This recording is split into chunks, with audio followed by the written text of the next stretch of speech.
All right, moving on to the second page here on the practice exam for Chem 152 Exam 2. Number 3 here we have consider the reaction, and we're given an equilibrium reaction. So notice the equilibrium arrows, kind of a good way to help figure that out. And we're told at a certain temperature, K, capital K here, so that's equilibrium constant K, as opposed to rate constant K, the lowercase k. Certainly a good idea to have those straight coming into this exam. The equilibrium constant, 8.5 times 10 to the minus third. Now we're told reaction mixture at this temperature containing solid, the reactant, had a concentration of the product ammonia 0.166 molar and the other product 0.166 molar. And then we're asked, the question is, will more of the solid form, or will some of the existing solid decompose as equilibrium is reached? So this essentially is a Q problem. We have a set of conditions. We don't know if the system is at equilibrium. And if it's not at equilibrium, we know it's going to move towards equilibrium, but we're trying to figure out which direction it is going to go. So we basically want to solve for Q here and then compare Q to the equilibrium constant that's given, and we can use that information to figure out whether the reaction is going to shift to the forward direction. In the forward direction, more of the gases would form, concentrations would go up. If it shifts in the backward direction, that means some of the existing gas would become solid and kind of disappear from the Q expression or the equilibrium constant expression. So the expression for Q is built the same way that the expression for K, the equilibrium constant expression, is. It's the concentration of the products over the concentration of the reactants. The products in this case are two gases, so ammonia and hydrogen sulfide.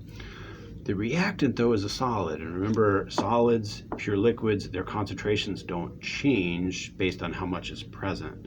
So neither solids nor pure liquids will appear in our equilibrium constant expression, right, or our reaction quotient or Q expression. So we've got the top here of what would be the fraction from our products, but there's nothing in the bottom because we don't have anything on the reactant side that will appear. So that's just the expression right there. So keep that in mind.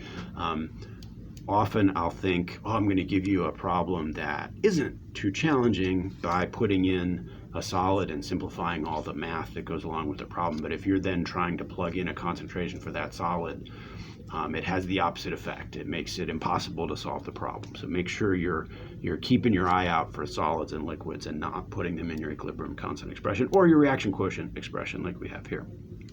Now, since we have concentrations here for this initial situation, we can just plug both of these in, 0.166 and 0.166 molar. They're both the same. And if we just multiply there, we'll get the value of Q. So 0.166 times 0.166 is 0.0276 is the value for Q. Now, that value is relevant once we compare it to K. So Q 0.0276, K here, and let me change it into non-scientific notation, would be 0.0085. So what we can see here is that Q is greater than K. Now, if Q is greater than K, that means this expression here, Q is equal to the concentration of the products, or if we plug a K in there for the concentration of the products, under the current conditions, Q, there's too much product, right? If these concentrations are high, that gives us a higher number. That means this equilibrium is going to shift until that equation would equal K. So both of those concentrations has to come down. So Q is greater than K. The equilibrium is going to shift that way. It's going to shift to the left, or to the reactants, and in this case, since one of the reactants is the solid, that means more solid forms in this situation so that those concentrations go down. Now, I think this is this is how we've talked about solving a problem like this, is solving for Q. This is a simple enough problem, though. It would be pretty easy to just go ahead and solve for what the equilibrium concentrations would be.